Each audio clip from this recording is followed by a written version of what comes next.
Well, good morning, good evening, and good afternoon, depending where you are, I guess. Yeah, we have some viewers in Australia and other places of the world. Hey, it's pretty cool. I'm John, and this is Talking Trains, TSG Live Talking Trains once again. And I'm going to bring on my award winning co host, Murph. Welcome. Oh, I forgot I was going to do something. It's part of my brain fog, but I'll do it with you on here. But I do want to mention Murph is award winning now. You can see the pod. Oh, look at that! What a beautiful award! Yes, it is. It is my Guillermo Award. Thank you. Well, you must have really earned it. Yeah, I think I'm the only co-host on a YouTube channel with an award-winning co-host. So I don't know. Aren't I just a sidekick? I think I'm supposed to be a sidekick. No, I think that's a co-host award. Okay. Yeah, we'll take it. So you're stuck. You're stuck with that. So Right. I have a little bit of a brain fog today because I was diagnosed with COVID on Monday. Yes, people, COVID. Which is why I'm here. That's right. I guess we kind of we kind of led into that by having you be separate this time. So I wanted to take just a minute to remind people that yes, COVID is still real. COVID is still around. Believe me, I have the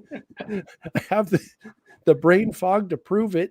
People watching are like, he always has brain fog. Well, it's worse right now, believe me. But yeah, so I'm not sure where I picked it up, but the only way to pick it up is if somebody who wasn't feeling well went out anyway. And I picked it up because I happened to come in close contact with that person somewhere. Now, I was out in Santa Cruz on Friday last week and on the beach train, so it's possible I picked it up in one of those places. And I just wanted to take a minute to remind you that if you don't feel well, to please stay home. Or at least if you have to go out, like you can't just stay home, wear a face covering, wear a mask because they work. And I wouldn't be feeling like crap today if someone had just taken one of those two pieces of advice. Or I hate to say it, but it could be that it was really early in the cold for them. And you don't know you're carrying it and you passed it along. And then the next day you feel cruddy and you're going, oh, I should probably call everybody I met yesterday and told them to be aware. Yeah. Which is kind of what happened to me when I got it a couple of years ago. Well, it's kind of what happened to you this time too, because I called you on Monday and said, hey, don't come over. Well, yeah, but at least you called me and said, don't come over. Well, right. You were on the other end of that equation, right? Yeah, I was on the other end. I actually was, the person that gave it to me was with me while I was driving to get my original COVID shot. Oh, one of the... Well, I guess it's Murphy's Law for a reason. Yeah, it is. Oh, someone told me a really bad joke. What was it? Murphy's Law. Oh, see, the brain fog is just not here. It's a dad joke. It is so stupid. I got to remember it so that I can get you with it sometime. We're all in luck, guys. Yeah, everybody's lucking out.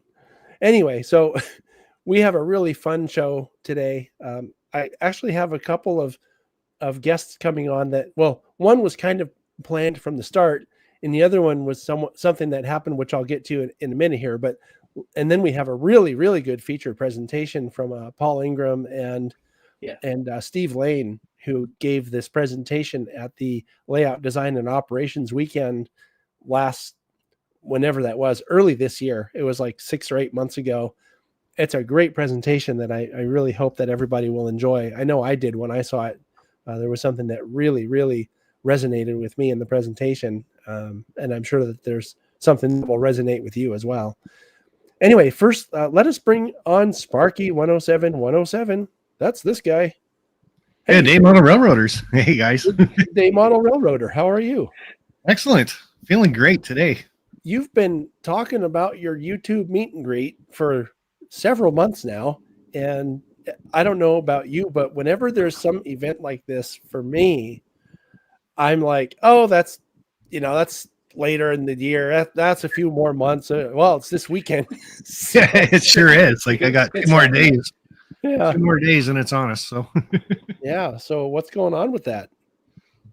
Basically, what my YouTube meet and greet is getting a bunch of people together. Like we always sit here and we talk right here, like live and everything else. We think we know each other and everything else, but I hold an event once a year usually to get people from YouTube all together in the same place to kind of have a vacation all together, and then you get to meet each other in real life. So you make some pretty good friends and everything this way, and like you do on YouTube too, obviously, but meeting people in person is really great and hang out for a whole weekend, and it's a family affair. So you bring the wife and the kids and we all have a good old time. So like I said, it's I normally plan it around my vacation and tell everybody on YouTube where it's going to be, and then I get a larger family. I don't know.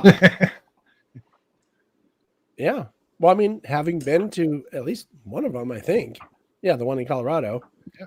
Well, hey, I know that I had a great time at that one and got to hang out with you once again because you had been out here before that. Yeah. And you know what's weird about it, Dave, is you were out here the first time, God, probably 8 years ago, 7.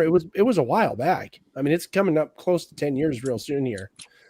And the first time I met you, I felt like I already knew you because you're exactly what I expected. Maybe a little taller. What, on the camera? Yeah, maybe a little taller, you know. But the second time when I saw you in Colorado, which was another 3 or 4 years after that, I felt like I had just seen you yesterday. Yeah. So it's kind of cool that we're able to stay connected with social media.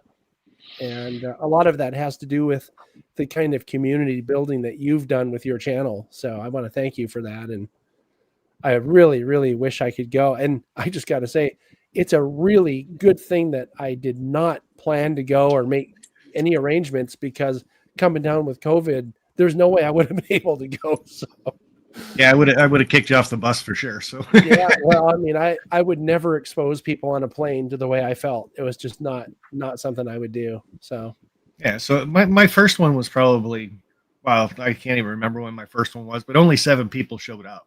Yep.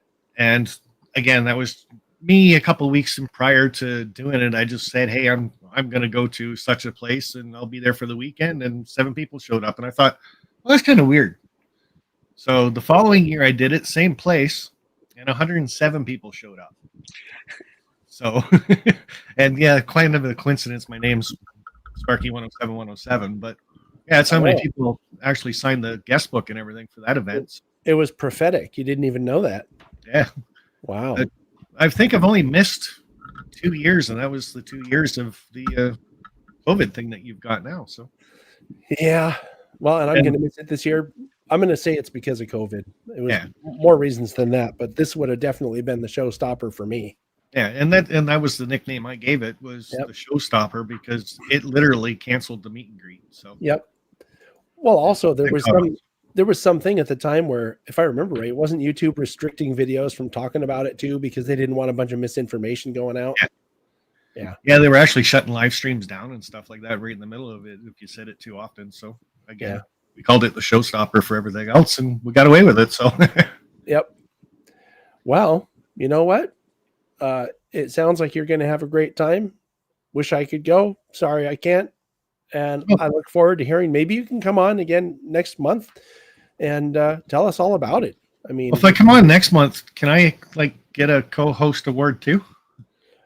I don't know. I mean, those are given out very infrequently. I think there's only been one ever awarded. And the great Murph got it. Right? Yes.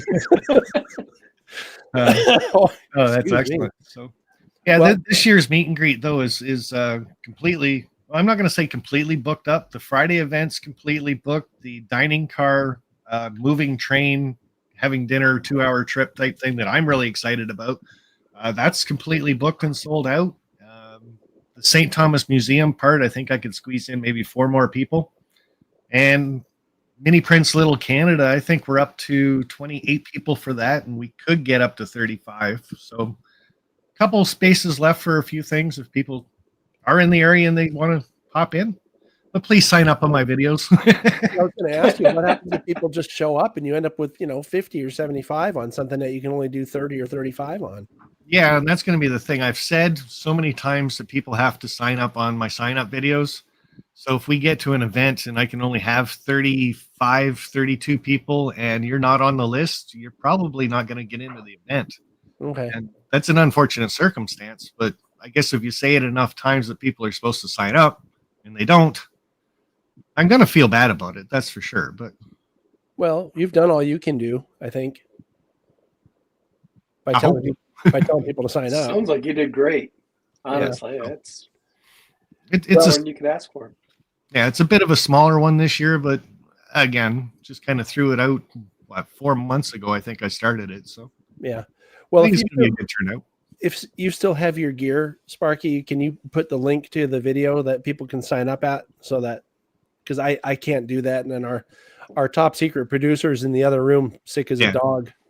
I'll probably do it later on once you kick me off here and I end up upstairs on the other computer. I can throw a link and stuff. Well, I'm ready to kick you off if you're ready to go. Well, so much for being the best co-host then. If that quick, You'll get an award for the easiest to kick off the stream. Yeah, well, I wish you guys were coming too. And Murph, you did win the one car that I had up for auction to go towards the St. Thomas Railway Museum, and it will be getting mailed to you after my meet and greet, because every night my meet and greet is also allowed to come here, so I could end up with 40 people in my shed too. But that's great. Your car is just kind of up on the corner there, so everybody can see it and stuff like that, and it'll head over to you after the meet and greet. So awesome! Thanks a lot. Thanks for helping out. That's great, and the museum thanks you a lot too. So raised $550 for them. So. Wow, cool. That's really cool. Yeah, that's not bad for 4 rail cars with my name on them. So.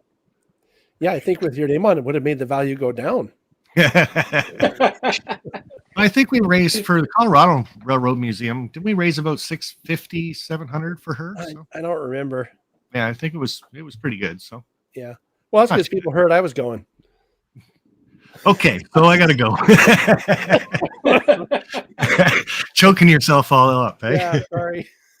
All right, you guys have a good night. Thanks, Dave. Have a great weekend. Take care, Dave. See you in a bit. Wish I could be there. Take care. Bye.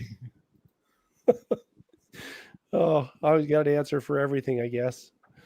Okay, so the next person I want to bring on briefly is our friend Paul Deese. Paul, welcome. And hello, everybody. Congratulations. Hi, Paul. Thank you. Congratulations. Congrats. Paul is Master Model Railroader number 801. And just congratulations. I wanted to honor you on here because you've been a member of the train crew for a number of years now.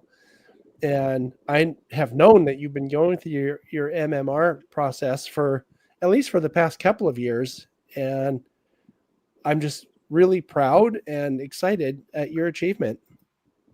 Why, thank you. Yeah, it's been a long time. I entered my first judged contest in 1996. And it was, I won first and last place because I was the only entrant in the novice category. But the really important thing is the person who ran that contest, Bill Scott, spent about a half hour with me explaining how my model could have been done better. And that kind of set me on the whole path of the MMR program. Really is to improve your modeling. When you have somebody evaluate something that you did such a great job on, and they point out some things that you could have done better, if they're doing a true evaluation, you really can learn a lot and really improve your skills. I look back at some of the first things I built and I'm like, oh boy, they're not so great. Well, I've heard people mention that, it's, I think a lot of people get out of their comfort zone sort of being evaluated because they think they're being judged. And I think that from talking to other MMRs over the years, and also from you when you were still working on yours, that it's not like that. I mean, the people that come to evaluate aren't there to criticize you and tell you that you suck and, well, the only way you could have made this better is if I built it. It's not like that, right? So I think that if people have that sort of, I don't know, fear of criticism put to rest, they might be more, I don't know, inclined, I guess, to try and do something that they haven't done before. And as long as you take the attitude of that you're doing it to make yourself better at what you're trying to get better at and accept whatever help you can get, that probably would make a big difference, wouldn't it? Yeah, that's a huge difference. Like I did a lot of the work on my layout over COVID when I was basically locked in my layout room every day. And after that, I said, boy, I bet a whole bunch of this would work towards achievement awards. Took me a long time to get some people to come evaluate it because I live in San Luis Obispo County and there aren't a whole lot of people in the county that can come do evaluation. But Earl Gerbovin came down and a guy local, Andrew Merriam, came by and spent a day here. And I learned so much from just standing off to the side with a pad of paper as they evaluated everything I asked them to evaluate. A number of items that did not get merit awards, but I learned a lot. I really learned a lot of how to better detail structures and how to make things look more realistic. And the whole process for me has been that way. It's been really a opportunity to learn to do it better. And that's the idea. To how do you make your modeling better? How do you make it look nicer or more realistic, or work better? Like track work, sure, it's a lot to hand build track. But when people come operate on my layout, we'll operate for 4 hours, and the only derailment is usually operator error, not because of a problem with my track work. And there's a number of turnouts that got thrown away. I got better at building them. I went back and replaced some of them because I learned. Right. And it's not just people think of contests. You don't have to enter contests. You can do MMR without ever going in a contest room. Your stuff can be evaluated by someone who's qualified to evaluate in your home or at their house or wherever you want to do it. And people worry about the paperwork. And Jack Burgess, I learned from him a number of years ago, don't write volumes of paperwork. All you want to do with the paperwork is tell the judge or the evaluator, hey, look at my grab irons because I made those. It really, you just give bullet points of the things that you did to make something more detailed or make it work correctly so that they can find it and evaluate it. And the people that write volumes as a judge or an evaluator, sometimes I don't have time to read all that stuff. So it's really, if you're using more than about 2 pages total about the most complicated thing you could build, you've been wasting paper. Yeah, Murph. So Paul, I'm kind of curious, when you started off on this, I know there's what, 11 achievement certificates and you got to do 7. Did you develop a plan to decide what you were going to do and what you're going to avoid? Well, actually, the first thing I did is I said, which ones do I think I can already qualify for? Okay. So the first one I got was chief dispatcher because I learned back at that same convention, was the first op session I ever went to. And I take pictures everywhere I go and I take notes. So the first thing I did was contact all those people whose layouts I can remember operating on and ask them to sign off that I'd operated on their layout. And I had already designed my layout and I'd already dispatched. So really that certificate for most part was me collecting proof of things I did. Right. And then model railroad author. I've presented so many clinics over the years. Again, I had to find my handouts and find the documentation and find articles that I wrote 10 years ago. So it was more of collecting the proof of what I did. And that's how I got model railroad author. And then association volunteer, anybody who goes to conventions, if you volunteer to help in any way, if if you can go back and document that, you can get a lot of points towards that. Or you could be foolish like me, and I chaired 2 PCR conventions. Well, that gave me enough points for that one. I was going to say, hopefully you get more points for that than some Yeah, other and then things. on the modeling, I was, like I said, I have this layout I've been working on, and I looked at what scenes am I really proud of, and then I got and looked at them really hard to see if I could find flaws in them. And if I could find flaws in them, I said, "Oh, I can fix that. I can make that better." And that's how I worked for my scenery. And hand laying track, I'm one of the fools that actually enjoys it. You don't do it to save money. You're definitely not going to save time. And if you do it right, it works. But I really found it enjoyable. So I had already hand laid a lot of track.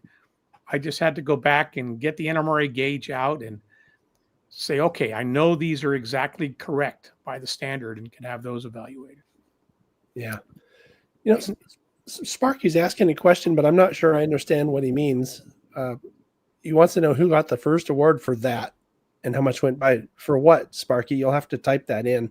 We'll try to get Paul to answer, but I want to mention also, Paul, while we're waiting for Dave to clarify, and before you go, I want to mention that people can see your layout because we did that layout to our video of it. I think it was last year, wasn't it? That's Yes. the Santa Margarita sub, right? Yes, we did it about a year ago, and that's a lot of what you see there is what was evaluated. If Sparky was asking when did I get my first award, that was chief dispatcher, and I got that back around 2000. Oh, so it's been 25 years since you started. Yeah, but I wasn't being aggressive in trying to get all these until I started getting like, wow, I might actually be able to do this. Right. And then COVID, I built a lot of my scenery. I built a lot of rolling stock. I also am a woodworker. So I built 2 of my flat cars that I entered and got credit for. I scratch built in 1:6 scale. I remember seeing those at the convention. Yeah. Larger than life. Because I had a ride-on train, which I just sold. But, those counted also. But boy, you can't make many mistakes in something that big and not expect them to find them. They don't even have to put their glasses on for that scale. Yeah.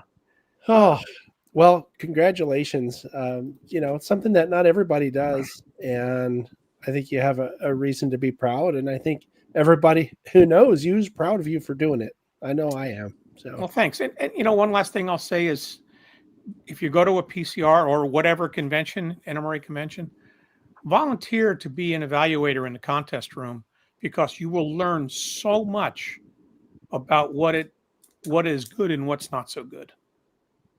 Yeah, I think if you know what people are looking for when they're evaluating, it could certainly inform your decisions about what to do when you're building something, right? Yeah, and don't worry about it. You can be a complete rookie. They're not going to have you do it on your own. It's usually a team of 3 people, and one person's a rookie and one person's very experienced. Yep. All right. Well, thank you, sir, and congratulations. Hope to talk to you soon. What I would like to do someday is invite you back on, and we'll have to talk about this, maybe invite a couple other MMRs and just talk about what it is and how it works and how long it takes and all that stuff to take the mystery out of it. I think that could be very informational for people. Sounds good, John. Thank you much, sir. Take care and have a great vacation. All right. All right. Take care. Okay. Thank you. And I think that's a cool thing. Something that I probably will never do myself, but you never know. I might even, Murph, I might even have enough experience for a few of those certificates myself. There you go. Yeah. I can't remember if they've managed to make a video count for publisher or whatever it is, author.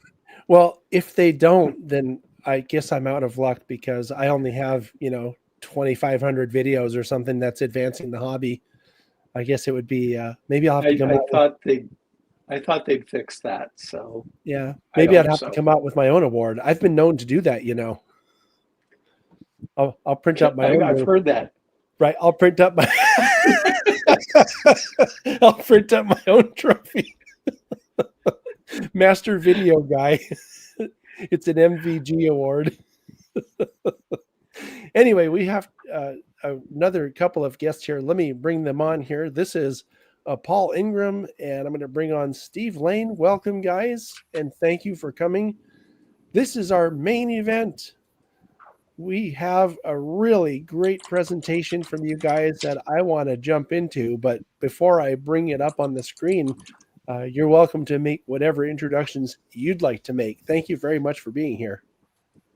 Well, thanks for having us, John. Yeah. There may be a question how this project started, and since the theme sort of is COVID today, this project, I believe, was born. I don't know the exact time period when it started, but I believe it was born out of COVID. And one of our group members, actually, 3 of our group members, or maybe more, typically meet 1 day a week and just get together and talk about trains and just events going on. And during COVID, they had to do this through Zoom. And also during COVID, Dave Connery, who had the Sierra, Carson, and Truckee Railroad model HO scale layout in his garage, which TSG has made a layout tour of, he decided to take that down. And a few months later, Dave wanted, I know from speaking with Dave years prior that he was very interested in the San Ramon branch line because, number one, it's less than half a mile the right of way from where he lives, and he's always been very interested in it. He's given clinics on it, and he built an N scale model of a combination 18 depot of, I believe it was Danville, and that sort of was the initial spark to this project. And since he and I are both interested in modeling the San Ramon branch line, he knew that I was interested in doing it at N scale. He had talked about doing it, some versions of it in HO scale, but they called on me to join their group. And then later Paul, because Paul has a lot of experience in modular railroading, and I'll let him speak a little bit about that. And basically, this project started around 2021, and we gave our first layout show at the Rohnert Park convention, PCR convention in 2022, which you'll see in our presentation. So maybe can I make a suggestion? Yeah. Because I'm thinking that people watching might not know what this project is. I know we're going to get to it. But they also might be interested to know that the San Ramon Valley branch was actually a branch line of the Southern Pacific. So correct. Just to clarify what we're talking about here. Yeah, and I'll let Paul speak on that because I've kind of taken up a bit of the time. Yeah, I got involved with the group because I'd known some of these other modelers ahead of time, and for 2 big reasons. First of all, I'm a branch line modeler. So the stuff that I build covers 6 different branch lines across the world, all the way from Taiwan to Scotland, and Canada. So that I was interested because it was a branch line and because it was local here too. And the other reason is that I've been involved with the modular layout design since the 1970s. I had an N-track module in the very first N-track model layout setup at the convention, NMRA National Convention in San Diego. And shortly after that, the NMRA got interested in the whole concept of modular model railroading, and they were looking for somebody to head that up, and I became the first modular coordinator at the national engineering level for the NMRA. That was back in 1974. Wow.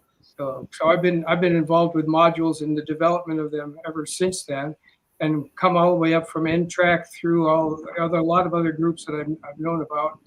And nowadays, the big thing is Fremo.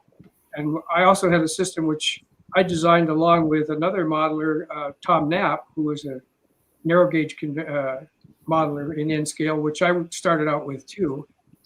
And we came up with a group called Interrail, which was pretty much the basic concept that is now turned into Fremo. And we had standards too, where it wasn't all mainline stuff. It was operations oriented. So, and you'll see it when we get into our presentation where that has led me to. I don't think I knew that you were that involved for that long. I mean, I'm doing the math in my head. That's 51 years. Yep. That's a how long long time. modules have been around. Yeah, that's a long time. Well, we should get into this because this is going to be, it's going to be even better this time, I think, than it was the first time I saw it, because you guys have refined it a little bit, right? Oh, yeah. Yes, we have. All right. Should I bring it up? Sure. Sure, go ahead. Okay, let's get into this. And I don't know if you guys still feel this way, but I'm going to try to remain quiet so that you can get through the presentation.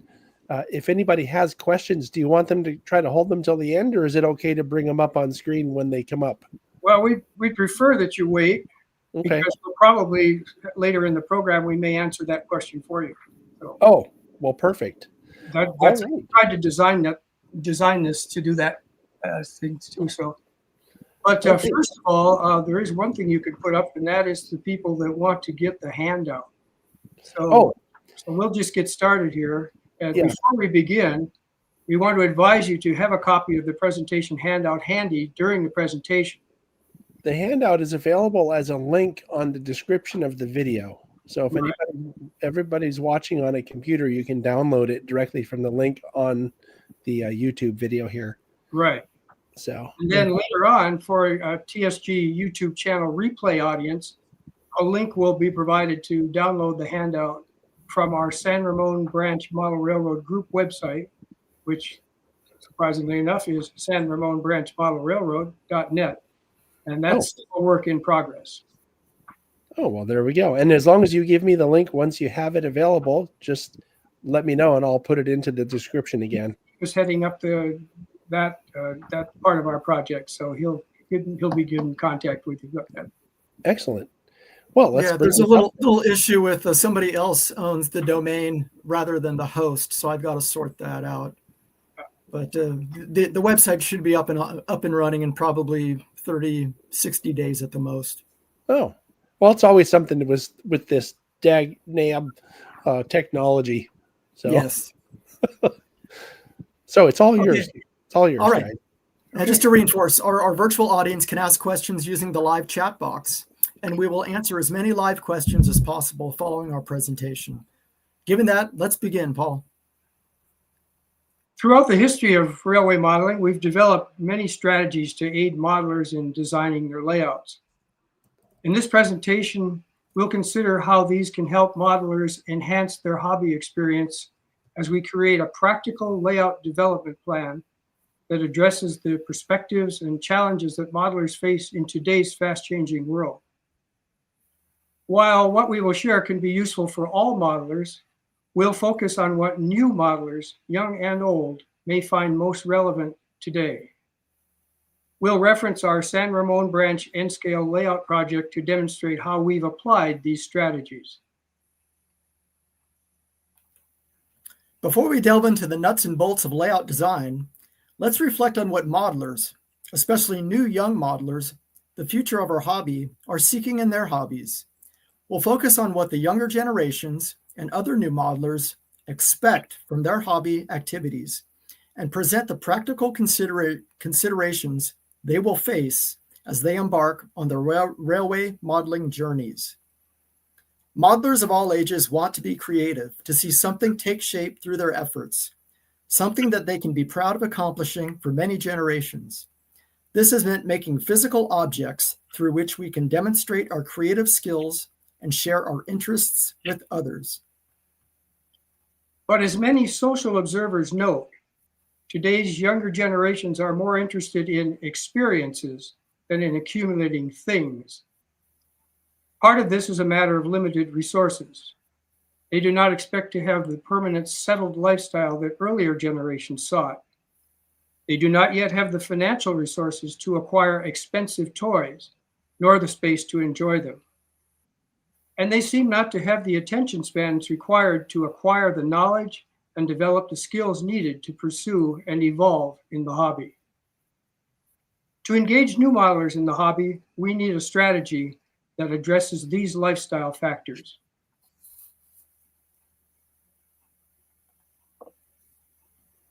A look at the types of leisure activities that interest the younger generations, like computer and video games, and the environments they create to maintain that interest can be enlightening. Underlying the pursuit of these activities is a concept called flow, which recognizes the need for a balance between the challenges to be met and the abilities of the participant. This concept, advanced by the psychologist Mihai Csikszentmihalyi in the 1970s, has become a basic construct in our understanding of creativity, subjective well-being, fun, and happiness. Simply explained, flow is a psychological state that occurs when a person undertakes a challenging task that they can accomplish with their current skills. This balance is important. If the task is too easy, there is no challenge, and they will become bored. If the task requires skills beyond their current skill level, they will experience anxiety and may abandon the challenge. Where challenge and ability are matched, the person will enter the flow state, sometimes called the zone, and experience a sense of accomplishment, control, and timelessness. Most importantly, the participant will want to repeat the activity and increase their skill levels to explore greater challenges. This is equally true for persons of any age. There are three important components of flow: having clear goals, direct immediate feedback, and a sense of control. Here's how these can relate to our hobby. Clear goals. When building a model railway, working on a single module at a time keeps the goals clear and manageable. Each module's design can be tailored to the modeler's current skill level and resources. Immediate feedback. Working methodically on a clearly defined project provides feedback at each stage.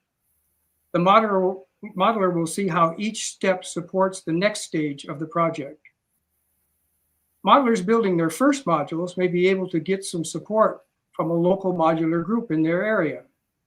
The members of the group can share their experiences and insights with the new modeler. The group provides the immediate feedback that is a key part of the flow equation. Sense of control. The modeler can proceed at a comfortable pace and take the time needed to understand the techniques and sharpen the skills required to complete the project. As we look at the layout design process, we'll see how flow can be incorporated at each stage to give the modeler an experience of satisfaction and encouragement to participate in the hobby. Since its beginning in the early 1900s, the hobby of railway modeling has encompassed the aspects of science, technology, engineering, art, and math, with the acronym being STEAM. In recent years, more and more educators, students, and beginners are gravitating towards the hobby of railway modeling, not only for its STEAM values, but also for its integration of history, geography, collaboration, and social opportunities, and for its application of practical lifelong skills in design, carpentry, electricity, repairs, and problem solving.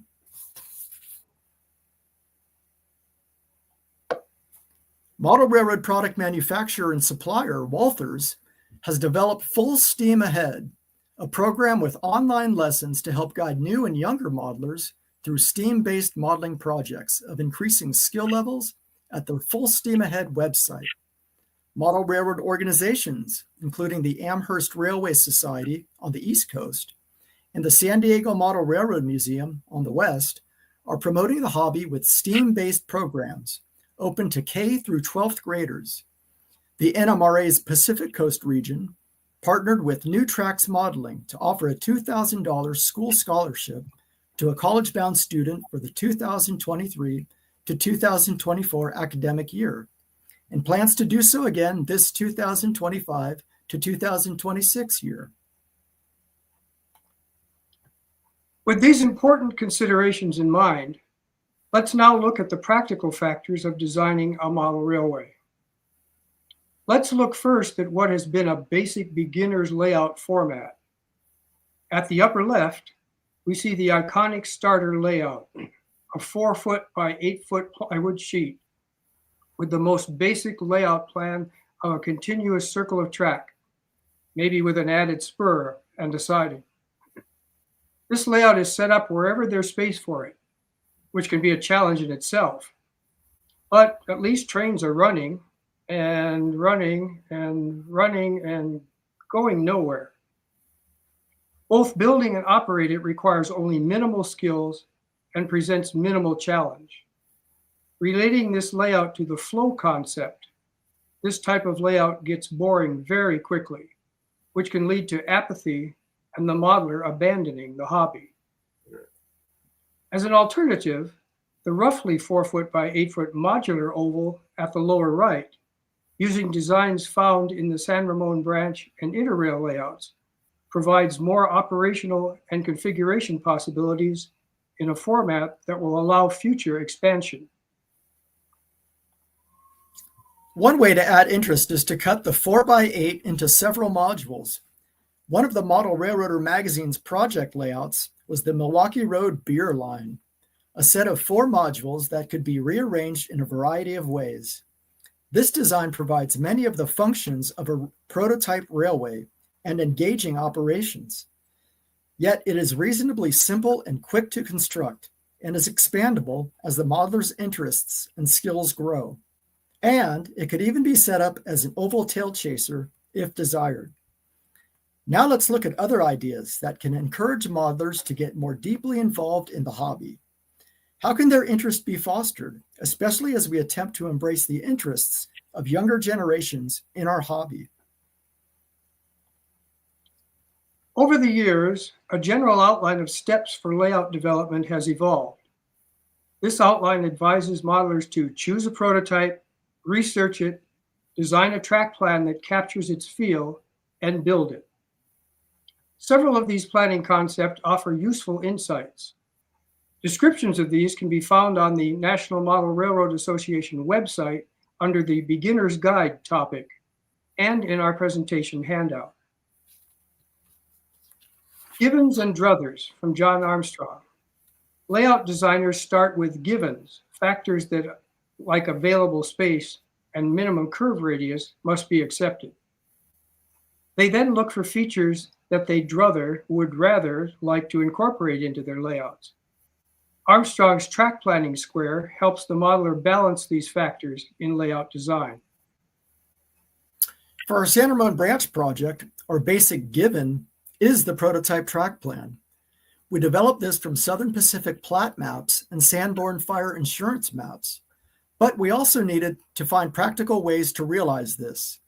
While our druthers would have wished to model the S-curved route through Walnut Creek, the practical givens forced us to straighten out the track, yet maintain all of the important prototype details in the scene.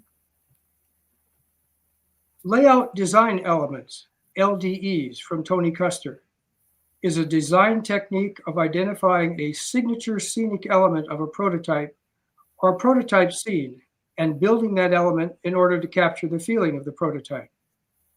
The basis of the concept is to let the prototype be your guide. Again, for our San Ramon branch layout design, the prototype was our guide. Operation design elements, ODEs, from Tom Pearson and Riley Triggs. This extension of the LDE concept incorporates sections of a model railroad that have a discrete operations element, such as an interchange, siding, yard, station, or industry as their design focus. It may or may not represent a prototype location. The design of an ODE focuses on its operational function in the track plan. Because we followed a prototype, we had all the branch line's operation design elements laid out for us. TOMA, the one module approach from Joe Fugate. This is a sequential method of building a sectional home layout. The sections are not truly modular, as they are not designed to be interchangeable or mobile. But the concept can be applied to a fully modular design as well. Expanding it to tomatoes, the one module after the other scheme should prove fruitful. We divided up the work of building all the San Ramon branch modules among 5 builders, Each modeler had a specific town to model, along with some shared work on a few connector pieces. Dynamos, Dynamic Abstracted Modular Operating System, from Riley Triggs, is a development of LDE and ODE concepts that proposes designing generic operations elements that can be used to extend the length of a layout indefinitely by progressively leapfrogging the operations elements along the main line, so that over time, the entire railroad is represented. In order to maintain the proper sequence of towns for the San Ramon branch layout, we did not leapfrog our modules. However, we often rearranged the layout to fit into various exhibit spaces and venues. All of these design tools can advance the overall process of developing a layout beyond the tail chaser. Functional layout elements. Beginning modelers may need an introduction to how railways are designed and the functions required to do their job. In studying this, modelers will discover what elements interest them most and can focus on those as they design their layouts. For simplicity, let's break down the railway's infrastructure into 4 functions. The relative size and complexity of each functional element will vary with each railway's needs, but each of the 4 elements is essential to the functioning of every railway. The 4 functional types are presented here in a logical order that modelers can follow as they design and build their layouts. Revenue. These are the industries, team tracks, and stations where the railway provides direct service to its customers. This is the most basic function. Without revenue, the railway would not exist. Organization. These are places where trains are assembled, sorted, and taken apart. These include classification, staging, and small industrial yards that help the railway provide its services efficiently. Connection. These elements connect the operational points of the railway. These include the main line through wide open spaces, urban street track, and junctions and interchanges with connecting lines. Support. These are the maintenance and administrative infrastructure that keeps everything moving. Locomotive and rolling stock servicing facilities, repair tracks, direct train siding, section houses and crew facilities, and yard and headquarters offices. Each of the 4 functions is essential for the operation of any railway and needs to be represented in some manner on the model. However, this does not mean that each function must always be physically present on the layout. For example, locomotives may be serviced at a depot located off the layout, represented by a staging yard, and motive power would be routed accordingly. We've noted how we applied several layout design strategies to our San Ramon branch project. A modeler developing a home layout can also apply these concepts in a way that makes designing a layout that evolves a practical undertaking. Using the functional layout elements concept, the modeler can focus the design of each module on one of the functions. Separating each of the 4 functions onto 4 or more different modules allows relocating the functions to other locations on the railway as more modules are added. By focusing each module on a single function, the operational pattern of the layout can be easily revised as the layout expands and the modeler's interests evolve. But as layout designer Byron Henderson notes, multiple functions can also be combined on a single module, where that is appropriate. Following the prototype on our San Ramon branch layout, we've done just that on our Concord, Danville, and San Ramon modules. So, where should one start? Start with a revenue module. Layout designers Lance Mindheim and Byron Henderson make an excellent case for starting with a switching layout. This modest-sized N-scale switching layout, designed by Byron Henderson, is based on the Alameda Beltline.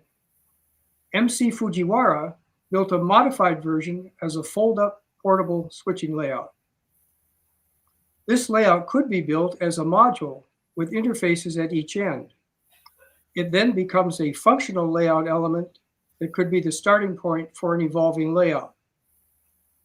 It introduces the modeler to basic layout design concepts and many of the practical skills of the hobby in a manageable project that can be completed in a reasonable time. Building that first module focuses the neophyte modeler on the basic purpose and function of a railway in a fully operational layout. This is flow at work. Our 8-foot by 18-inch Walnut Creek module is a good example of a revenue module. It is comprised of two 4-foot-long sections that are joined together to accommodate the prototype track plan and form the complete module. The north and south end interfaces can connect to other modules. Walnut Creek had all revenue-generating line-side businesses, including 2 separate hay, grain, and coal warehouses, a Union Ice House, the SP Depot, and the Spencer and Ayer Lumber Company and Yard. These 2 sections offer plenty of switching operations using appropriate rolling stock for each unique revenue business served. The choice of a switching layout module to foster interest is also borne out by experience at train shows. For viewers watching a tail chaser layout, viewing times are short. But where there's something that engages the mind, some challenge to be met, like switching moves, viewers, and especially younger modelers, will stay engaged longer. Check this out at any train show where different types of layouts are on display. And once they've counted the cars in the freight train on a tail chaser layout, see how soon younger viewers move on. And then observe the viewers at an operations-focused layout, where more challenging moves are happening. And ask the time saver people at the NMRA booth how engaged the younger contestants become. Youth want challenges like those they find in video and computer games. And railway modeling can offer that in spades when presented in a compelling way. This is flow at work. Next, add an organization module to and from which trains can be dispatched. This can be a staging or fiddle yard. Also design this module with interfaces at both ends so that it can be extended to become a run-through division point yard as the layout grows. These revenue and organization modules used together resemble the classic British station and fiddle yard layout. By building this module pair as fully interchangeable modules, both units of the layout will be usable as the modeler adds more functions to the layout. The staging yard and Y modules used in our San Ramon branch layout are built to a different set of specifications. But by adding simple, removable interface adapters to these modules, they can match the San Ramon branch layout standards. A logical third addition could be a connection module or 2. This could be a section of main line between the staging yard and industrial areas to give some running length, or adding a Y or junction module. Other options could be interchange or corner modules, or a return loop to fit a layout into an available space, and/or to provide a means for continuous running through the revenue and organization modules. With connection modules, a second operator can be added to the layout. With connecting modules between the switching yard and staging yard modules, each operator can have a separate control cab and work independently and simultaneously. Trains can then be exchanged between the operators. At this point, there may be enough motive power and rolling stock in the layout that support facilities would be useful. These could also provide a location for yet another operator to work. On our San Ramon branch layout, our Concord module is a good example of a support module with an SP bunkhouse, section house, depot, tool shed, and the only locomotive water tank on the line. The layout can continue to evolve by adding additional functional modules of various types to provide the desired operating style, quantity, and functional balance desired on the layout. An example of this is the image on the right, a detailed drawing of how our group built 5 1/8 inch tall module end faces were notched out in the center to join and clamp easily to the 2.5 inch tall interrail module end faces on our San Ramon branch layout setups. As we've discussed and illustrated, building in modules allows all the functional layout elements to be reconfigured to provide new operations patterns as the layout grows. Should a move be in the modular's future, nothing is lost, and the modular layout can more easily be reconfigured to fit the new space, something today's modelers should carefully consider. Best of all, there's always a complete operating layout at every stage. Designing layouts in modules offers the modeler flexibility at every stage of the hobby. While we focused on the beginner and developing modeler, the modular concept combined with other layout design ideas and the concept of flow allows modelers at every skill level many ways to develop a layout in manageable increments that will maintain their interest in the hobby. At every stage in both the modeler's development and the layout's evolution, the modeler can have a functional layout. A modular layout can help make your dream come true now and keep it alive for your future in the hobby. It's a logical, sensible, and creative concept for many reasons. Design. It's flexible. The modular concept helps the modeler focus on the functional elements of a real railway.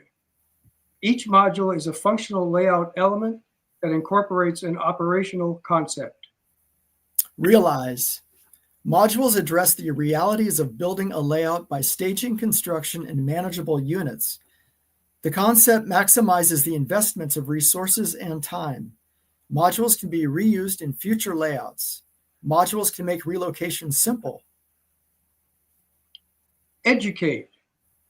Building a layout in modules allows modelers to learn and refine skills in manageable increments. There's less anxiety because operation on the layout isn't disturbed while the new learning takes place.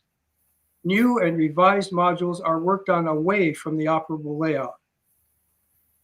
Alter. The layout can be changed whenever desired. As circumstances and operational interests change, the layout keeps pace.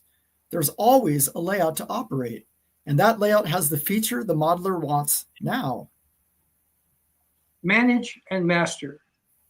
Railway modelers can better direct the development of the layout because they can reconfigure the layout to suit evolving interests instead of having the layout design limit what the modeler can do. Decide what to build on each module based on the operations function they want to model in that scene. Build modules away from the operating layout, allowing the modeler to proceed at their own pace and take the time to develop their skills with no anxiety about tying up the main. Control quality. Nothing is added to the layout until it's tested for reliability. Modules that aren't up to standards can be rebuilt, refurbished, or replaced while still having a fully operational layout. Modular layout design is a concept that works well for the lifestyles of today's railway modelers and for the future of our hobby. Now we will delve further into the San Ramon branch line of the Southern Pacific Railroad, the SP, the prototype railroad for our group's N-scale modular layout. We'll discuss some key modeled areas in greater detail and where and how we have displayed and operated the layout from its debut in 2022 to today. Our most important resource for this modeling project is the San Ramon branch of the Southern Pacific by Irma M. Dotson, illustrated by Charles Endom. This book includes all of the historical information needed, including a full set of 1912 SP evaluation plat maps with detailed track diagrams of every town and stop on the line. This book is out of print, but is often available used online, and some new copies have been found and are available at the Museum of the San Ramon Valley Gift Shop in Danville. Contact the museum for availability. Their information is in the clinic handout. We also used 1915 and 1917 Sanborn fire insurance maps as modeling references, as well as historic photographs and branch line timetables from our era. These provided all the prototype information we needed to design, model, and operate our layout within our chosen era of 1914 to 1924, the heyday, quite literally, of the branch line. In this same time period, the electric Oakland, Antioch, and Eastern OA&E Railway operated their Danville branch from Saranac near Walnut Creek to Diablo, south and east of Danville. The OA&E crossed the SP's San Ramon branch at 2 locations and interchanged cars at Septimus, located between Hookston and Walnut Creek on the SP branch line. Irma Dotson has also authored a book on the OA&E Danville branch, also illustrated by Charles Endem, which is available from the Museum of the San Ramon Valley and online. Other resources used and listed in the presentation handout are key websites of the Contra Costa County Historical Society, the East Bay Hills Project, and the Museum of the San Ramon Valley. The East Bay Hills Project website contains an entire segment on rails to trails, including a study of the San Ramon branch line with its remaining Iron Horse Regional Trail, with images of steam through diesel era trains operating on the line. The site is also a treasure trove of OA&E through Sacramento Northern Era information and rare photographs. Now, we invite you to climb aboard for an abbreviated tour of select sites and towns as we have modeled them in 1914 to 1924 in N-scale. In 1891, Avon on Southern Pacific's Mococo line between Martinez and Tracy was chosen as the junction and connection point at the north end of the San Ramon branch line. In 1901, the SP replaced Avon's first station, built in 1878, with this smaller telegraph office. A freight platform and a cattle corral with loading ramp were also provided at Avon. As seen in this diagram, our model of Avon uses a generic hex interrail module and wedge modules built by Paul Ingraham that allow trains to be operated in a prototypic manner. Trains can be assembled in a nearby staging yard, and engines can be turned on the Y. The scenery and structures on the module are built on removable scenery sectors, replicating the scene at Avon as it was around 1920. This hex module can also be used as the Radom Y at the south end of our San Ramon branch layout and in Paul's home, Interrail, and Asian Rail setups. Avon served as both a revenue and connection location on the branch line. South of Avon, the first major town on the line is Concord. The depot, built in 1891, was originally painted in the scheme then in use, two-tone gray siding with a red roof. In the 1905 to 06 period, Southern Pacific changed its system-wide depot and trackside building colors to the more familiar colonial yellow siding with depot brown trim and moss green roof. We used this combined 1912 SP plat map and 1917 Sanborn map of the Concord depot grounds to locate the buildings on our modeled sections.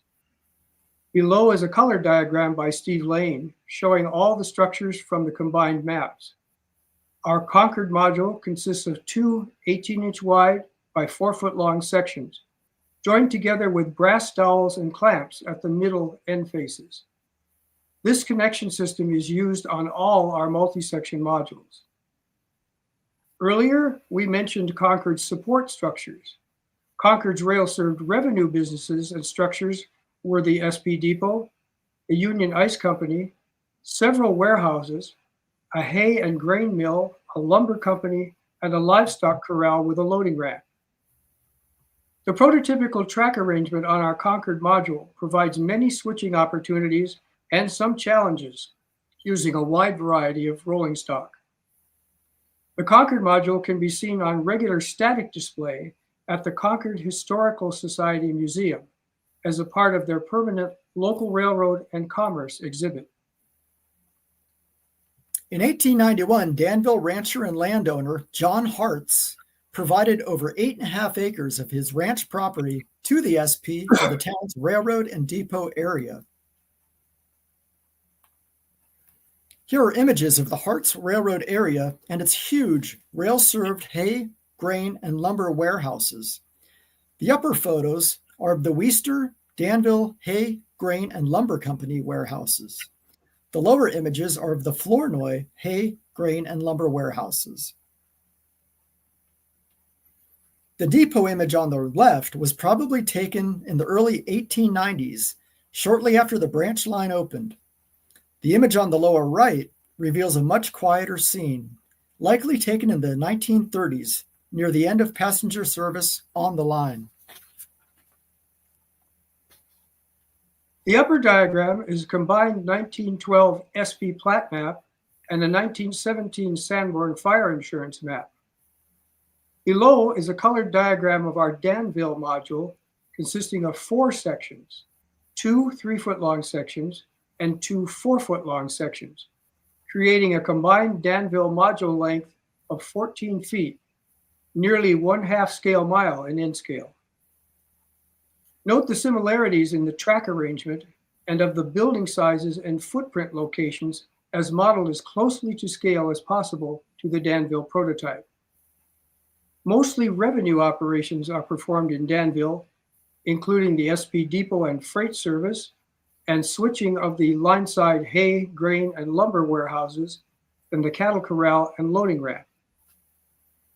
Danville also had railroad support functions with SP standard structures, including a section house, a bunkhouse, and a tool shed. Here's our modeled rendition of the Weister, Danville, Hay, Grain, and Lumber Company warehouse area.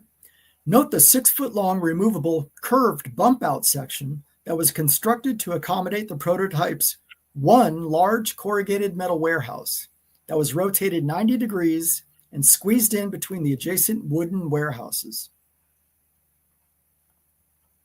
These 2 4-foot-long sections of the Danville depot grounds and cattle corral and of the opposite Flournoy warehouse complex earned group member Pete Birdsong his NMRA Achievement Certificate for prototype modeling. Of all the depots on the line, San Ramon saw the least amount of business and was closed in 1927, being replaced by the small flagstop freight shed with a loading ramp and platform. San Ramon's railroad support facilities included an SP Gallows Armstrong turntable and an engine house until 1909, when the line was extended south to Radom, near today's Pleasanton. San Ramon's revenue structures and businesses included the SP Depot, the McCamley Warehouse, livestock corrals, 4 warehouses, and a loading ramp for the Bishop Ranch. Prototype and model layout operations include scheduled passenger and mixed train stops, as well as switching of the line-side warehouses and livestock corrals. Locomotives are regularly turned on our manually operated finger-strong turntable during layout operating sessions.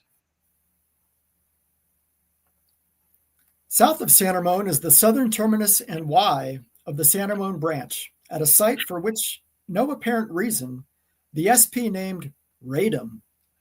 The branch line track diverged here and either went eastward on the Central Pacific SP Altamont line or westward on the Oakland line.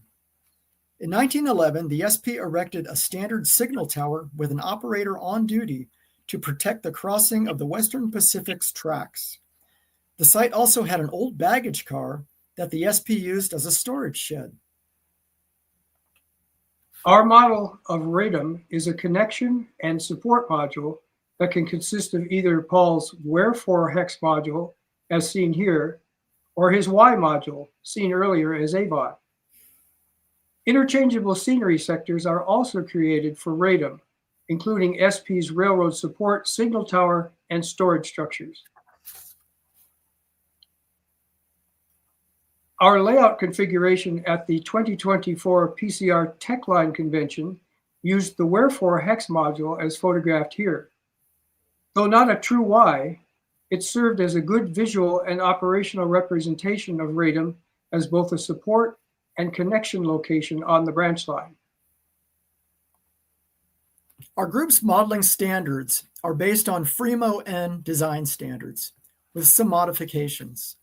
A complete listing of the standards is in the presentation handout.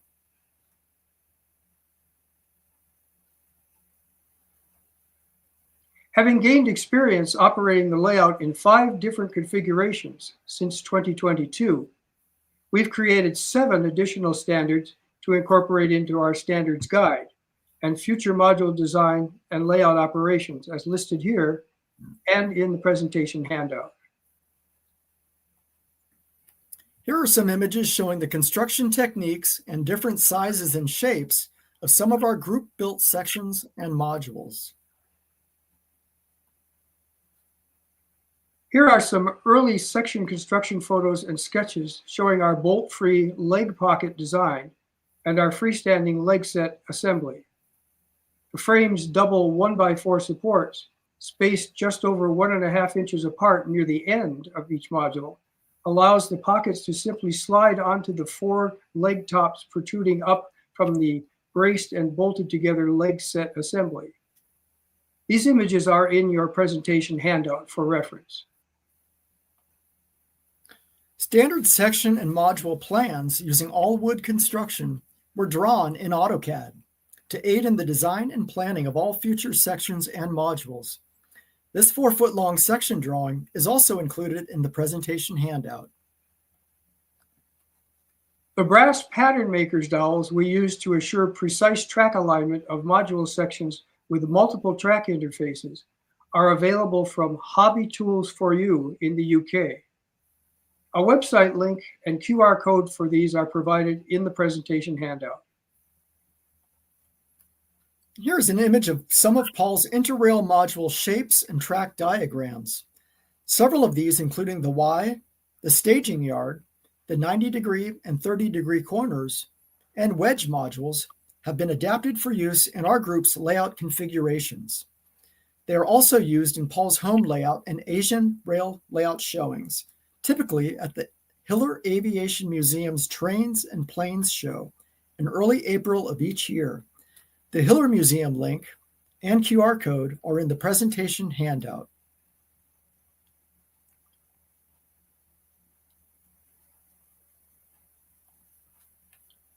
Here's a track plan of Paul's Asian Rail modular layout setup at the 2009 PCR convention in Fremont, California.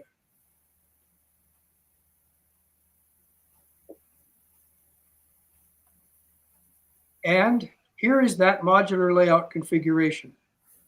Note that 2 of the hex modules at the top are the very ones we also use in the San Ramon branch layout. The layout plan and this photo are in your presentation handout.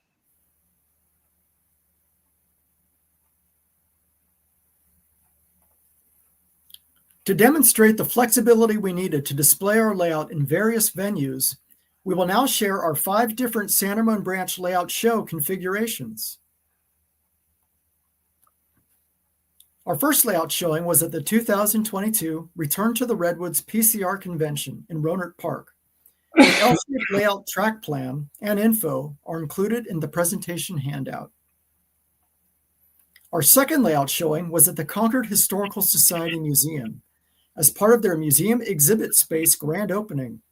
We had a large, wide open space for our layout display, and more work was completed on all sections for this showing. The layout design was a U-shaped configuration, approximately 15 feet wide by 29 feet long, and was viewed by the public from the prototype's east side. 23 sections and modules were displayed, including several of Paul's adapted interrail modules, and we debuted his staging yard and the Avon Y-hex module. Here are some photos from that layout showing.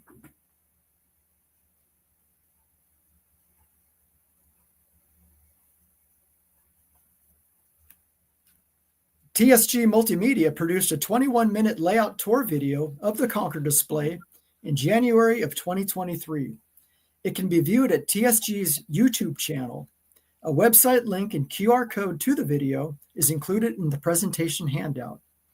We would like to give personal thanks to John and Sydney of TSG for creating the 2023 layout tour video and for having us here live today on Talking Trains.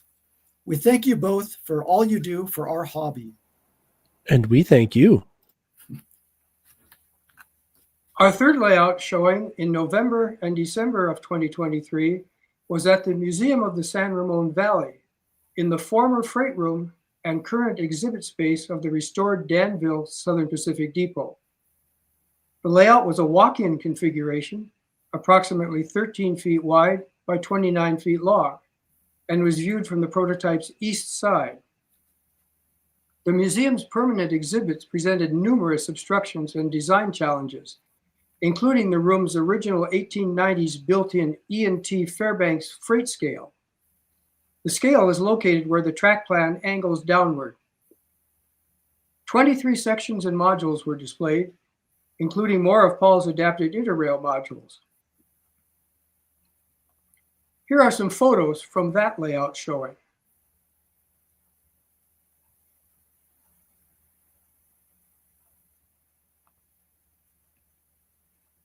During this showing, we gave a 50-minute Zoom presentation on the history of the San Ramon branch line and how we modeled it. This presentation video can be viewed on the Museum of the San Ramon Valley's YouTube channel. A web link and QR code are provided in the presentation handout.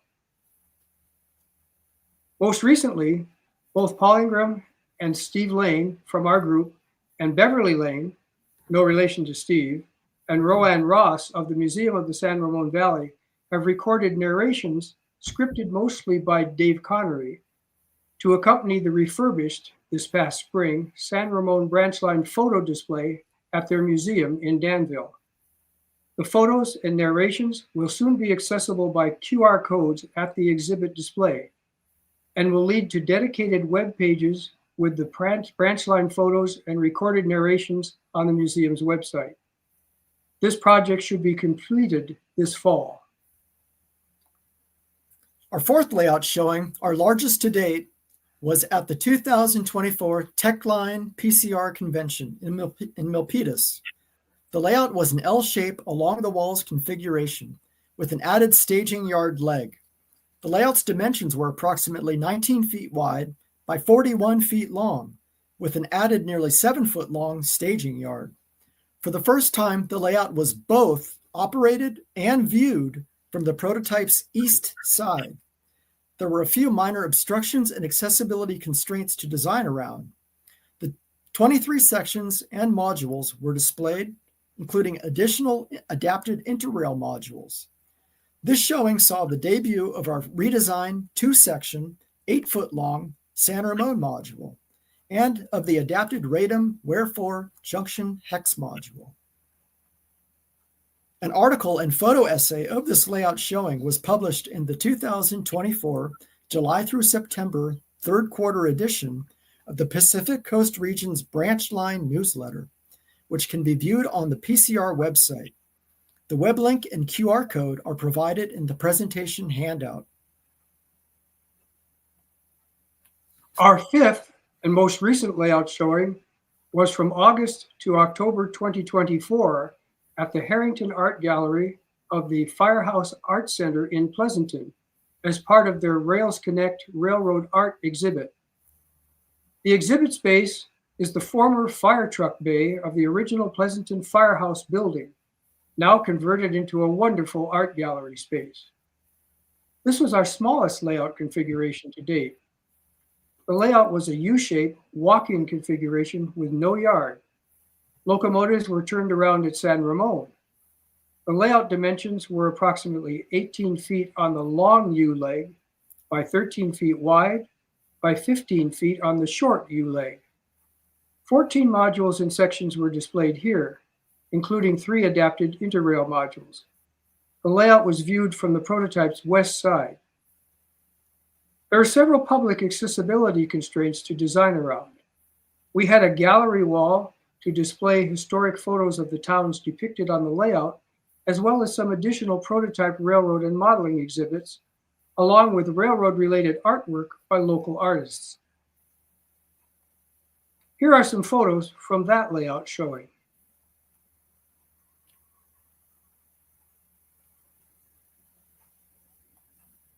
Between layout showings, we have designed some future module ideas, which are included in the presentation handout. These include this 4-foot-long module plan for Hookston, an area located between Concord and Septimus. Most all of the structures for this module were built by Dave Connery.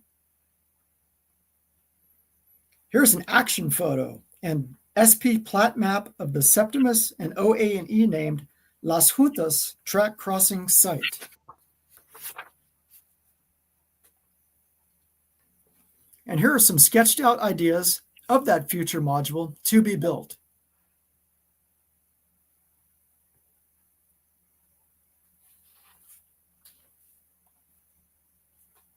If you like what you've seen today, would like to participate in future layout displays and operations, and/or help build one of the future projects presented, we would like to meet and speak with you either after this presentation or in the future. You can visit our San Ramon Branch Model Railroad Group website and ongoing work in progress to see more photos, to learn more about our portable layout, to see our past layout displays, and to find out where we might be showing or speaking about it in the future. Our group's website link to San Ramon Branch Model Railroad.net and QR code are in the presentation handout. Now, before wrapping up, we have several individuals to thank for their help, hard work, and interest in our project, as listed here.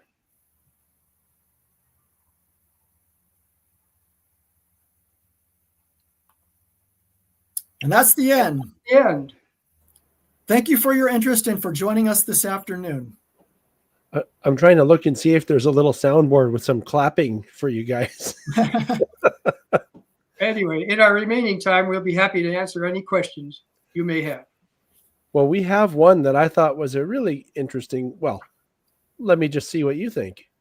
I'll put it up here on the screen and you can take that at your leisure. Because presumably you've done op sessions too, right? On the San Ramon Valley branch? Mm-hmm. Yes, and I would say none of the above. We do not have any of the specific Southern Pacific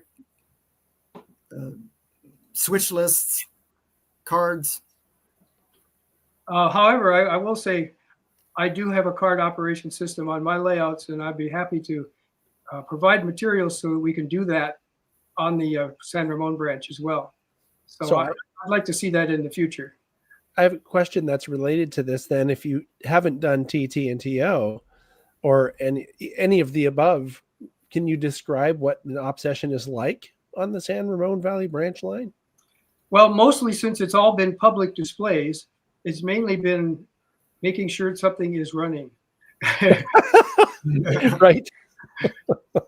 So we haven't had any really operations focused ones yet because we haven't been set up in those operations. We might have done some of that at a PCR convention, but usually the attendees don't stick around long enough to do that. So. But we do have some timetables from the line, early timetables, and when it had passenger service. So typically when we show the layout, we'll run a passenger train through the line. And of course that has priority. And we'll have some switching moves on some of the sidings. We have stock cars for the cattle loaders, box cars, obviously. And there was a lot of fruit that were shipped in reefer cars. So we have the correct types of rolling stock to do operations. We just don't have a specific operation or timetable of where this car needs to be at a certain time. So you're just lacking the op scheme, basically. I guess through enough research, you could just do whatever SP did, right? Sure. Yeah, we've got the information. We've got the schedules, and we know the industries and what they required. So it's all there. We just have to put it into operation. Yeah, and we're hoping through getting this our model out there in the San Ramon branch line that people watching this or might have seen it at conventions and so forth. For example, Tony Thompson is very knowledgeable about the Southern Pacific's operations. May have a connection for someone who might have an early timetable or switch list for the San Ramon branch line, which would enhance our operations even further for more prototypical operations at showings. One of the things I was struck by, especially when we did the layout tour video, was how thorough your research was. I mean, if you just look at the layout and don't know all of the hows and whys behind it, you wouldn't know. I mean, unless you're from the area and know that branch line. I don't. I mean, I'm from the South Bay. Really, what you're modeling is, I guess, would be considered East Bay or maybe even inland a little bit. East Bay. East Bay, yeah. But my point is, not knowing the area as well, say, as you guys do, I would just look at it and go, oh, that's cool. But then having seen the depth of, preparation and research, and especially your drawings, Steve, I remember just being pretty floored by how, well, I mean, you're an architect, right? So I do architectural design, graphic design, landscape design for a living. So that, yeah. And basically, maybe 80% or more of my time in this project has been a lot of the design work and graphics. I've done very little hands-on modeling and detailing of my modules just because I don't have the time for it, because I'm still working full-time. The rest of the group is retired. Right. Well, having seen the drawings myself, I think we even used some of them on the video. It's just like, I just maybe I'm just easily impressed, but I thought it was really cool. Yeah. Well, thank you for that. And I think it helps convey what we're doing when we compare the prototype map, which is it's a black and white drawing. And then you make a rendering of our module below that. You get to see a little more of what's actually going on. Yeah. I mean, they line up, right? I mean, to me, it was exactly. That's what I mean. It was like this level of fidelity that's rarely seen almost on most layouts, I would say. And well, a lot of that goes back to having, the actual SP plat maps in Irma Dotson's book that could be scaled and traced over in an AutoCAD drawing, and compressed as we needed to fit on the module. But all of the material was available in there, and we took full advantage of that. Yeah, and you did a great job taking advantage of it, I must say. Thank you. Dave's also asking. You're welcome. Dave's also asking, can people run modern stuff? I mean, I'll show the question, but I'll just let you answer it. I don't want to step on anybody. I could probably answer that probably best, because as you've noticed, you've used a lot of my modules, and they don't always have San Ramon branch line stuff on them. So yes, indeed, we could go up into the diesel era, because I just have to exchange the scenery sectors and the structures. And that can happen on most of the other modules as well too. So we could do that. Yep. Which was another, actually, I thought, ingenious design, was being able to swap out little pieces here and there, because you use some of those modules for your Asian stuff too, which I thought was just a brilliant idea. I mean, why store twice as much stuff when you could just take little pieces off and swap them out? It's a lot less storage space, right? It's sort of a combination thing of, I went with the functional module thing. I wanted to have certain things, but a lot of my modules actually are based on some real place. And then I just change out the structures and the scenery to make it some other place in the world. And that's one thing that's fun. Part of my research is finding out that railroads all around the world all have to do the same things. We just do it a little bit differently with different equipment. So have you ever had any of the modules incorporated into a larger Fremo N layout or anything like that? We haven't done Fremo yet, but we could.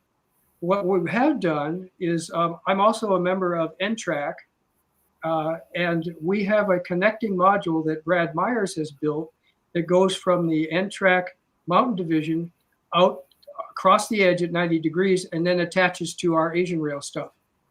So we've had that connection.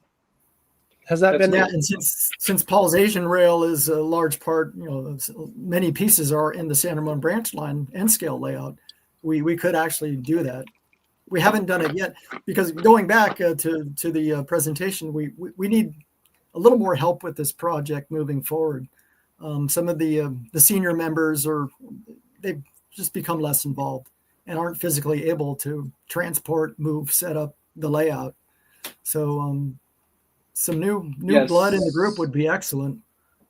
Setting up for a show is getting there really early and spending at least an hour clamping things together or however, and making sure the legs are on right. And Right. I A ordered lot of time on your knees.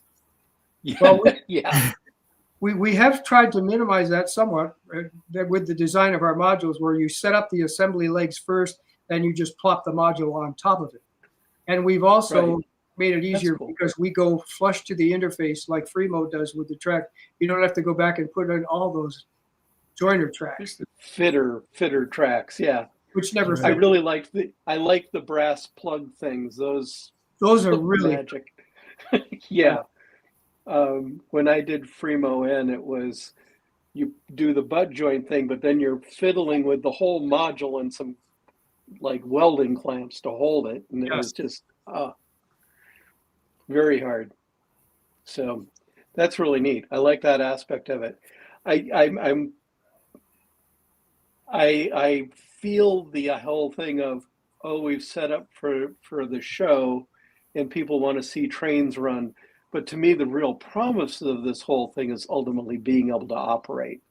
yes. One of the nicest things is that a lot of times you end up with a point-to-point layout that just screams, take this car from here and drop it off over there with a Right. purpose. And Yeah, I'd love to be able to see that.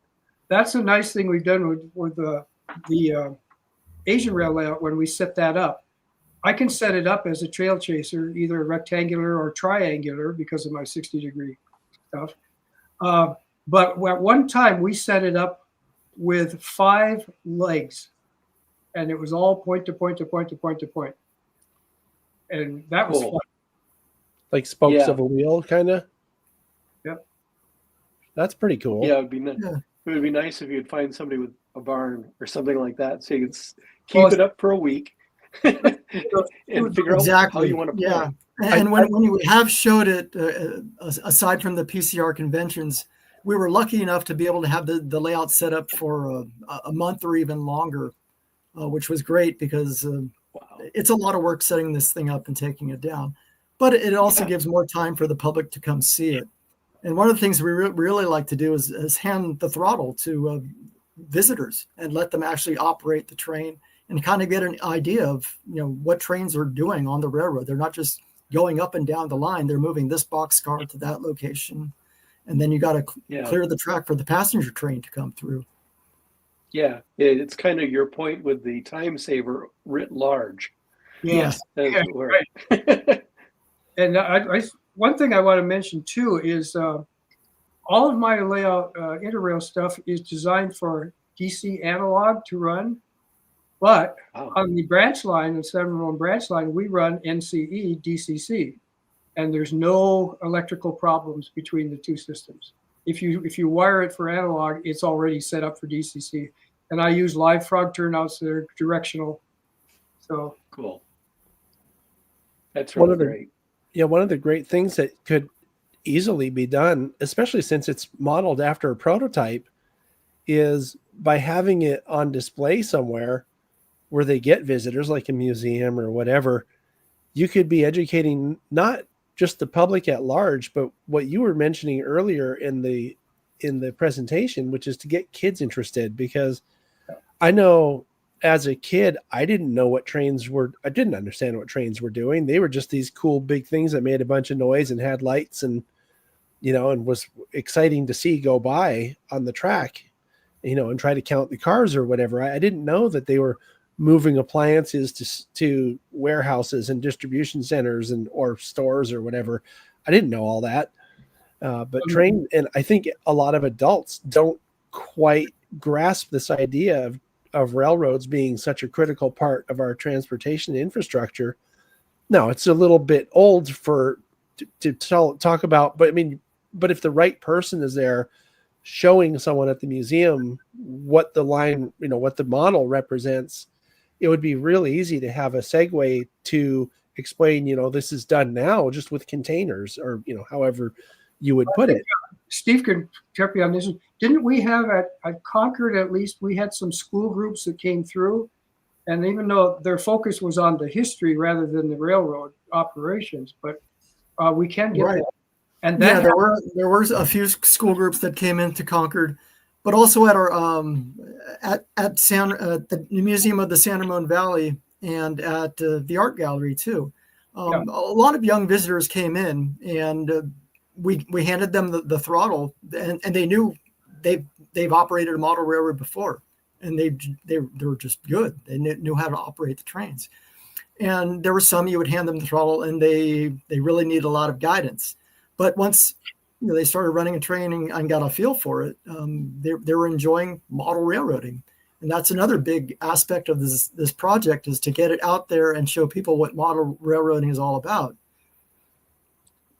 Yeah, well, your presentation really hits home on a lot of this. It was funny watching it now. Really, that was the second time I've seen the presentation, because the first time was the SIG meet, as you mentioned, at least for me anyway. But there were so many slides where you're going through the slide, and I want to type in the comments, oh, pay attention to this part, because there's a really big takeaway on this slide. There's so many slides that do that for me. And then halfway through it, I'm just like, I remember now why I wanted you guys to do the presentation here, because you've tied it in with STEAM, STEM plus the arts. Mm-hmm. You've tied it in with, explaining, just, you hit everything. I mean, like, I don't know how you could have done it in a way that wouldn't have, somehow hit more to make it even better. I don't know how you would do that, because you've hit everything I think that matters. So we tried to cut it back, because we actually, in an older version, we had a lot of superfluous stuff which could have run the thing up to twice the length and not really added anything. So, and that's part of the reason that we did the handout that we did, so people can go back and refer to that stuff. Right, yeah. And that was exactly our goal, John, with this presentation, was to try to encapsulate everything we could in 52 minutes of presentation that might interest people in model railroading. And that flow equation chart, it could work for life in general. Typically, if you're doing something that's boring you, you're not going to continue on with it. If you're faced with a challenge that's overwhelming, you're gonna crumble. You're not going to want to continue on. But if you find that flow state, or there it is, yeah, where you combine a little bit of both, the challenge with some ease, and building on that to improve your skills in life, in modeling, and as a person. That's the flow. This was the first time I saw this presentation, was the biggest takeaway that I had, because it nailed it for me. I remember thinking, as you were presenting, I was thinking of myself and thinking of, because I'm into ops. Okay. Everybody, I think, who watches the channel much at all knows that I'm always going to ops sessions. I just really have a lot of interest in that. And I also know real railroaders, and am fascinated by talking about what they did or what they do in real life at their jobs. They'll probably get tired of it. It's like, why does this guy want to ask me about my job? It's like, I just do it for the money, Yeah. But I find it fascinating, because I'm a very process-oriented person. And I was thinking, as you were presenting this the first time, and I was watching it, and I was thinking, oh, this is totally the reason I like ops, because roundy, to me, I get bored after the second time the train goes by. And you can sort of mitigate the boredom by having a lot of different places to see the train go by, like on a big layout that's open to the public at a club or something like that. Like, I belong to the SBHRS, which is at the Santa Clara Depot, and they have two big roundy layouts that are run as roundy layouts. Now, the HO scale layout really, they both could be operated if you had someone who really was into ops and wanted to do something with it. But that's just not what they do. And they serve their purpose very well for being open to the public and doing a general display for the public, for kids to come watch trains. My point is that they're both pretty big layouts that give you a few places to see the trains go by. But for me personally, after I've seen the train go by in, I don't know, 3 or 4 places, and it's the same train doing nothing, I'm kind of bored with it. So that bottom line on the flow chart, on the flow graph here, is me. I'm just like, okay, I want to go do something interesting now because this is boring to me. On the other hand, I've been to op sessions that are really paperwork heavy and just they didn't compress out enough of the stuff that I'm just not interested in. And there's so much of it. It's like, dude, I don't need sorry, I almost cussed. I don't need a rule book like that's this thick. Just give me some work to do, give me a job to do and let me go do it. Or even some switch list, something simple just to. Sure. Yeah. I mean, that's the work I'm talking about. Right. So for me, let me bring it back. I took it off too soon. For me, the anxiety, it's not necessarily anxiety as much as just, I'm not interested in all of that stuff. So, for example, I've done op sessions at Silicon Valley Lines. That's mostly just switch list based. I go to operating sessions at Dave Lovelace's. I don't know if you've been to it out in Watsonville. That's my favorite place to go operate because Dave, he can run it as TT&TO. He can run it as track warrants, or he can run it as what we call visual flight rules, which is where you're just staying out of the way of people. And, you put your flagman out if you book out the main blocked in an area that you're working or whatever. But the point is, it's all about the work. It's what I'm going to refer to as the puzzle of putting the stuff where it belongs and getting the stuff out of the way. And, how are you going to deal with this facing point set out, or, where are you going to run around, or how, it's all that stuff. That's the stuff I like to do. Also, another place where Murph and I both operate fairly often when we can is at Ray Turner's Mystic Mountain, which is a garden scale op-based layout.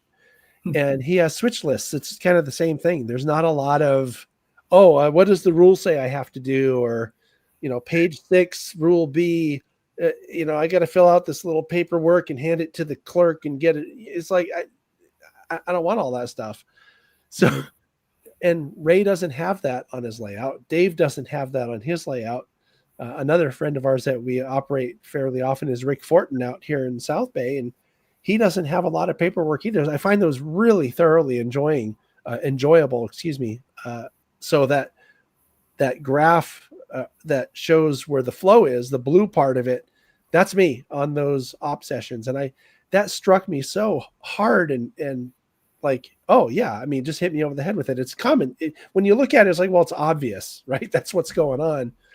Right. But the thing that all those places have, though, is the one person that really is into just making operating sessions, creating the paperwork, and making an operating scheme out of a layout. There's a bit of a challenge, I think, with a modular layout in that the next time it's set up, it could be totally different. So you can't use a standard scheme very easily. Right. That's exactly what I've got. I've come up with it's got basically car cards and waybills, but it's with modular an idea. And essentially what it does is give you a third card. So you've got your station, wherever that is, and then you have to be able to change it because there might be an industry at that spot. But next time there might be a station there or another industry. It might be that way or it might be that way. Exactly. So I've come up with a card operating system that's specifically designed for modular layouts. I have a link to that on that if you want to see it. I would love to see a link to that. Okay. It sounds I'll great. put that together for you. Okay. If you send it, I gave a clinic on it sometime back on PCR somewhere. Oh, okay. Well, you're welcome to come back here, Paul, anytime and give it here if you'd like. Well, I could do that. And then also, Sydney had talked to me once when we were at Milpitas about how my weird modules work. That could also be a very interesting video, I think, to show people. That hex module is just a work of a genius. I hope you don't mind me, blowing your head up or anything. It puts me in good company. I should tell you that module is 50 years old. Wow. And it was originally built by Jim Fitzgerald of NTRAC for myself and my partner in Interrail at the time, Virginia Wilkin, who I invited to this. I don't know if she showed up today, but anyway, he did that. And it was back in the day, early days, right after NTRAC, when we were, in some ways, we were considered, Interrail was a competition for that. So this was a Devil May Be module. It's 666 millimeters wide from side to side. He gave us 3 of those to build. So I built the 2 of them out there. The third one has been rebuilt as a Japanese temple module. But yeah, so how to work with that geometry. And that's one of the reasons, if I set up that wherefore module, which has 4 interfaces on it, as the center of a layout, I can have 4 branches out there. And off of one of those branches, I can stick the Y, and that gives me another one. So then you run through that junction with just about any train, no matter where it's going. That's cool. And you put a staging yard at the end or someplace to go to. So. I find it really interesting that you have a group of modular railroading people that all have dedicated themselves to this one theme. And, you know, you go about actually replicating each of the towns in that area so it actually carries the flavor all the way through. So many times with Fremo, it's just kind of a catch as catch can, and you run a train through varying scenery. You know, it could be an eastern scene in one side and a desert thing going on another place. And this sounds like it'd just be like a really nice, like, it would be great if it were a home layout or a club layout that all was based around a theme, only you guys made it all into modules. And I think that's really quite something. Yeah, and as you saw in the presentation, we still have some modules to build. So anybody's interested out there, we could certainly use some help. The problem is finding venues big enough to show this layout, because it's growing. Number one, we need a large venue, but we also would like to have it set up, like I said earlier, maybe for a month or so. So that's the challenge here. And yeah, somebody with a nice air-conditioned warehouse or storage unit. Yeah. Who brings all the modules together? Do you each have a car that actually fits it, or what? Well, I actually have a delivery van, and all of my modules are cased in there. They go in there. The other guys, I help some of them move their stuff, but they usually figure out a way to get it there. I'm calling you if I ever have to move something, Paul. Yeah. I purposely got a delivery van because not only for moving the layouts, but I also move risers for the choirs that I'm in, and I go camping in it. And I used to take my mountain bikes out in the country. It's got 4-wheel drive and everything too. So I got it as a very practical thing. And it's 23 years old now, but it's still going strong. I take care of it. Well, that's pretty cool. I have a possibility for you. I don't know how long you could keep it set up there, but have you thought about, and I don't know how relevant it would be to them because it's not narrow gauge, but have you thought about maybe setting it up at Roaring Camp? Because I know that the Central California guys set up their narrow gauge set up there sometimes, you know, the one that Phil's involved with. We haven't thought about it, and that would be great for Paul because he's a little bit closer. But even then, I think that's a bit of a drive. I'm out in Clayton in the East Bay, so to get out there to operate is about a 2, maybe 3-hour drive out and back. Yeah. I mean, but I'm thinking that you could keep it set up in Bret Hart Hall for probably for a while. And it wouldn't be like, even when we had them set up in the museums were not open every day. Right. So there's a lot of time it just sat there and nothing happened. So, well, I don't know how permanent the display is, and I'm not sure that the room's big enough for it, but Niles Canyon could possibly have you set it up in Sunol. I don't know if you've been in their little museum room there. And actually, a couple of the members of the NTRAC group I belong to also belong out there. Uh-huh. So there's that connection. Okay. And we also have a couple of modelers that are connected with Santa Clara. So. Yeah, ideally we look for maybe venues along the line, like we showed it in Concord, we showed it in Danville. Possibly we'd like to set something up in Walnut Creek or maybe at in Black Hawk at the Black Hawk Museum. They used to have layout showings there of the European trains, Right. and possibly in Alamo too. There's a storefront, a shopping center, and sometimes an available storefront that maybe they might let us display the layout for a month or so. So that would be cool. What about anything maybe in Pleasanton, right? As the other end of the line, Radom Pleasanton, basically. Well, we did that. We did that at the Harrington Museum. That was on the Firehouse Museum in Pleasanton. It makes the most sense to me also to set it up along where it's most relevant, right? I mean, visitors. I'm just visitors who are kind of new to the area, and they see, oh my gosh, that's what Bishop Ranch looked like.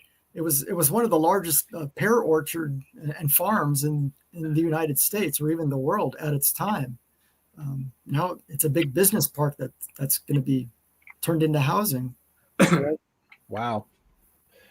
Well, it doesn't seem like we have a whole lot of questions, and could be because the presentation was so thorough. I mean, honestly, I couldn't think of any more questions after watching it the first time either. You have any idea how many people joined the chat? It doesn't tell me that, but it has told me during the process I've been watching the live viewer count.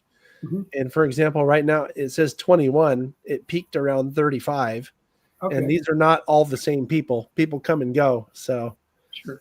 Yeah. Great. And then because we're going to be on replay after this, henceforth, it'll get into the thousands, and hopefully we'll have enough interest that it will generate some people who want to come and be a part of it, because I really appreciate, I think more after seeing your presentation, I appreciate the San Ramon Valley branch layout even more, because so much thought went into it. And I mean, even doing the layout tour video exposed that fact to me as well. So just can't say how impressed I am with all the thought processes that did go to it. So thanks, John. Appreciate it. When will this be up for other people to come view it? Because I had a couple people ask that couldn't be here today, but they want to see it. Well, I have really good news for you. It's up. Oh, okay. It goes out live, and then YouTube just leaves it on. So, and there's a link to the handout that they can. There is. Okay. The link is in the video description. So, and the video description can be viewed on any computer, and I think on any device. Come to think of it, you just have to know how to finagle the buttons to find it. Okay. It's easiest to find for me on a computer because it just shows up under the video screen. I need help like that, especially when I have COVID brain fog. You're doing pretty good for having brain fog, John. Oh, yeah. That's because I'm good at your energy up pretty good. That's just because I'm good at BSing. that extra cup of coffee you might have had while we're. Well, I did have a Pepsi in my favorite Iron Maiden glass. All right. Now, I have a quick question before we go. Steve, are you actually from Clayton? Like, you've been there a long time, or are you just living there? I moved to Clayton with my family in 1973, and I'm 54 years old, so I've been here most of my life. So did you go to Clayton Valley High?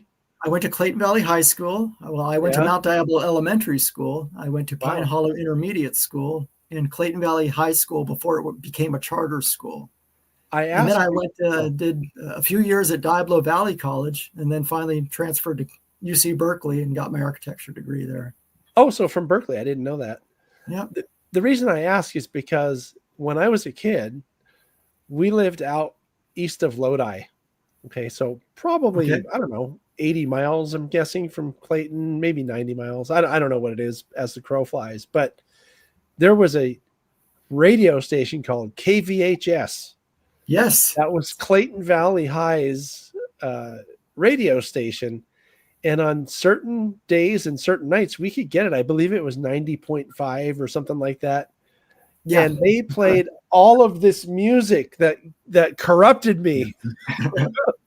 And I became a big time metalhead because of KVHS. And I always thought, how cool would it be to go to a high school where I could play the music that's making me crazy?